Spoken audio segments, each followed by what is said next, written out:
Hello, my name is Armando Silva. I am an artist working with the Poudre River Watershed and Chappelow Arts Magnet. The project we are taking on is to create a mural, an art piece that is reflective of our Poudre River here in northern Colorado, more specifically though, here in Greeley.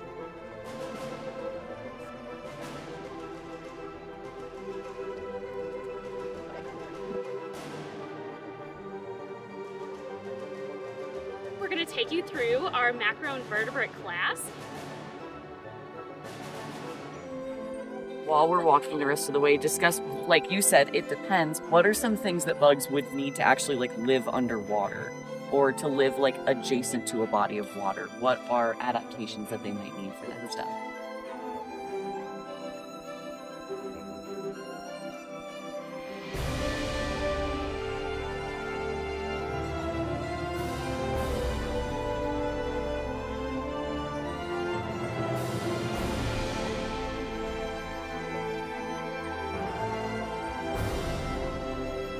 So what we're going to be doing is with your instructors, so you're going to learn what a macroinvertebrate is, finally. I know we've been mentioning that word about 50 times, so they're going to teach you what it is. And then we're going to just focus on catching first. So you're going to just be catching down there, then you're going to come up and I'm going to work with you to ID it, along with some other lovely adults in this group that also have some experience with identification. Who here has used a dichotomous key? Oh, yay, we're going to teach you. Awesome. We're going to teach you today how to use it in order to do some identification. Then we're going to do some journaling about it. So they don't have a spine, so we're looking at stuff that doesn't have a proper skeleton, and it's also big enough for you to be able to see. So macroinvertebrates are going to be basically water bugs that you are going to be able to see with your eyeballs. So we're not looking for completely microscopic stuff. Sometimes you have to look kind of hard. But all of this stuff is theoretically visible to the human eye. So what we are going to do is I'm going to hand out cups and nets and these little ice cube trays. Oh, that's me falling in the mud. Thank you. I got it! Oh, nice. It was huge. Little ice cube fish.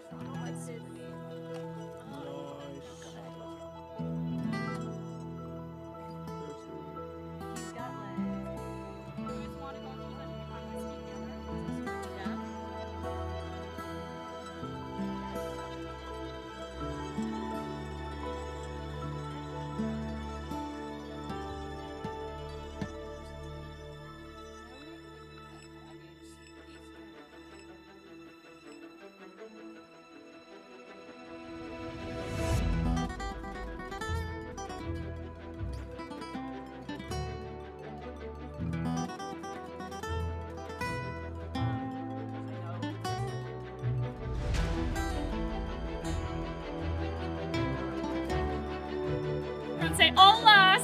Olas. What a cool name.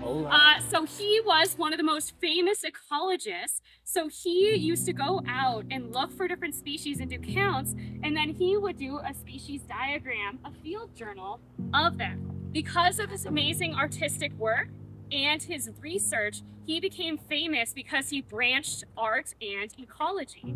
And so today we are going to pick some macroinvertebrates. You guys saw some of the ones over here. And you are now going to draw them. Also,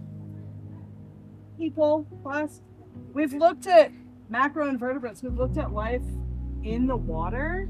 Now as we walk, let's look at life around the water and life outside of the water and kind of start thinking about the larger environment rather than just this tiny piece of it. Does that make sense? No, that's beautiful. Exactly. Cool. Yeah. It would be important for me to ask the question of well, how did this get here? Right? Did it die in the river? Was there a predator? How long has it been here? Almost like the folklore of places, right? Of the stories we tell each other. What if we found hundreds of these? That would be scary. But then you'd have a different type of question, right? But so since we only found one, it probably feels a little bit rare. And maybe there's a story behind that. as opposed to maybe all of the other things that we found. And pretty much everybody walked over it. So it's like all the things that we, walk through that we don't realize that might be there, might not be there. So just to kind of get you thinking about, like, how you're already looking at things so, like, detailed, but also think about maybe, like, the story of why they have the parts that they have on their bodies, like maybe what they use them for, why they're maybe thriving and surviving where they're at. It's all part of the narrative. So you said don't take things, right? Don't pollute it. And does anyone else know how we can protect our water and just like the area around here?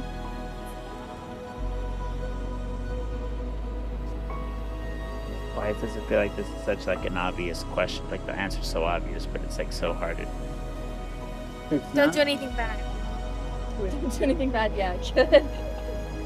That's for life, that's general. Yeah, like a leaf forest. Yeah, that's a really good one. Yeah, I like that. Leave things better than you found it.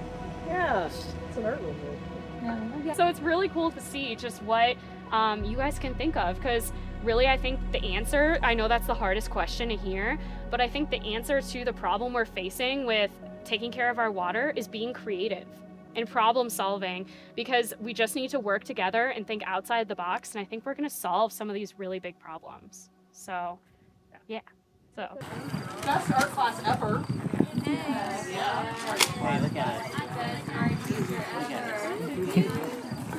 It's where like nature and science and art all come together for me too. So it's really cool to see them making those sketches. So That was really cool. For me, there's like nothing like watching somebody draw something like from thin air. Yeah. Even if you're copying it, like, Mhm.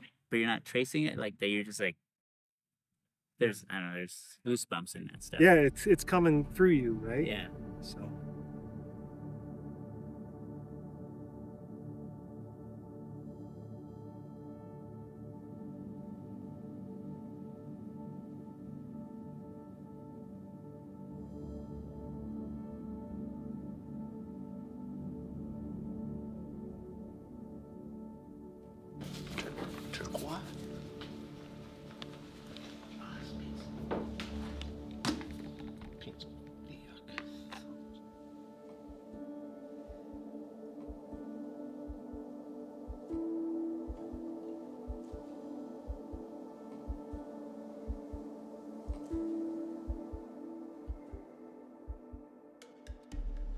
Today what we're going to do is we're going to do what's called underpainting or an undercoat. Yeah. Some artists will call it like a wash, right? Especially when your canvas is just white, you add like a wash on there to kind of build up a tone or a base tone. There's a lot of different ways you can go about calling these things stuff. But we're just going to call it a wash or an underpainting. Yeah.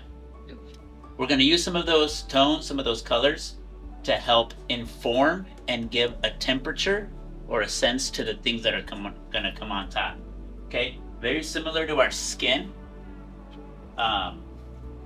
It's gonna be like in layers. So sometimes you can see like your veins through your skin, right? Sometimes if it's just like tissue paper, you can see through it. If you hold up a piece of paper to the light, you can see kind of the color that's behind it. So I want y'all to think of these layers that we're gonna be putting on the, I wanna say canvas, on these panels, like skin, like a translucent sort of piece. Yeah.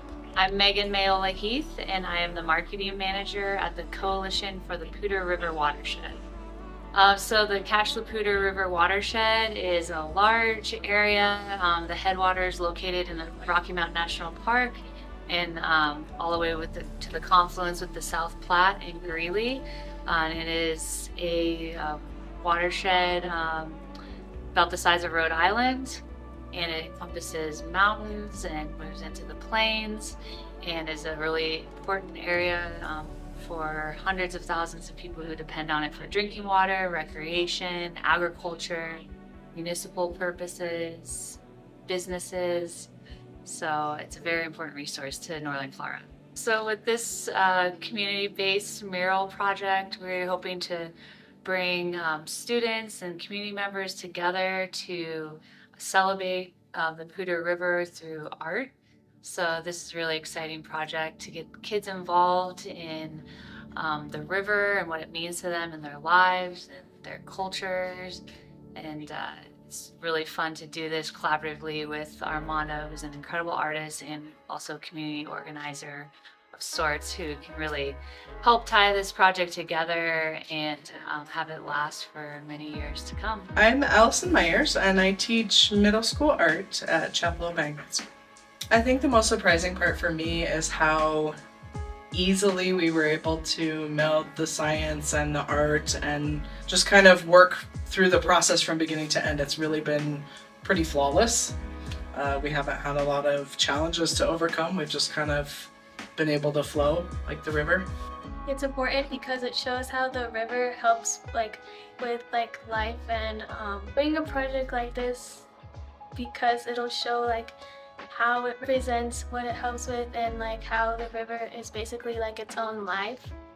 What's most surprising is how many people can come together to create one big thing, and everyone can add their own stuff on it. I learned lots of different techniques for painting, and Armando's taught us quite a few techniques that I can use pretty much for everything. I've learned to be patient and to try new techniques how Owen was saying, because there's a lot that I didn't know that I learned from what Armando taught us. I really liked being able to see a lot of crawdads that were kind of just walking around that we didn't get to. And then in the distance we could see some snakes, and it was really cool to see. Painting a butterfly, it was I've never done something like that, so a new technique. Mainly I like doing realism the best, but for the painting or drawing, I like doing painting the best. Really getting into designing things, painting on things, knowing that they'll stay at the school forever. I like this experiment, especially drawing the lobster. Probably just painting the murals. It's fun to experiment. My favorite memorable moment for at least the classroom, I really liked getting to spend time with my friends while we created it, and getting to work together and have different ideas combined. I really like getting my hands in the water during the field trips. It was really fun. It was really cool to find all the different little creatures and critters and beneath all the different rocks. It really into horizons, I guess. I really like seeing all the different animals and just walking on the trail and being in the water itself. I thought that was really cool.